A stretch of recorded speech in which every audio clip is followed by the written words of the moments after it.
An algorithm is a step-by-step procedure that outlines a set of instructions to be followed in a certain order to achieve a desired output. It is important to note that algorithms are independent of programming languages and can be implemented in multiple languages. There are several categories of algorithms from a data structure perspective.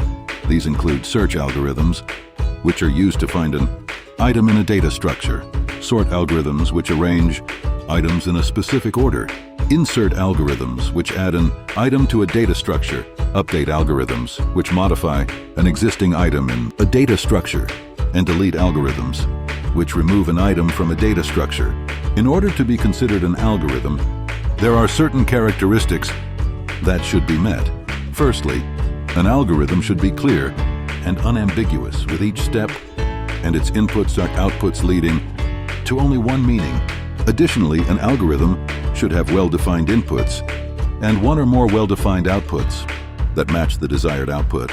Furthermore, algorithms must terminate after a finite number of steps, and they should be feasible with the available resources. Lastly, an algorithm should have step-by-step directions that are independent of any programming code. When writing an algorithm, there are no well-defined standards, as it depends on the problem at hand and the available resources.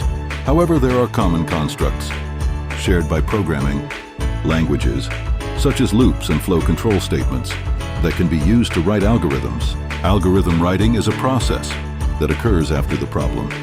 Domain has been defined. It involves understanding the problem at hand and designing a solution accordingly.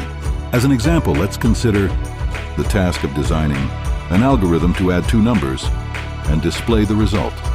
Step 1. Start Step 2. Declare three integers A, B, and C. Step 3. Define values for A and B. Step 4. Add the values of A and B. Step 5. Store the output of Step 4 in variable C. Step 6. Print the value of C. Step 7. Stop. This example demonstrates a simple algorithm that adds two numbers and displays the result. By following the step-by-step instructions, the desired output can be obtained.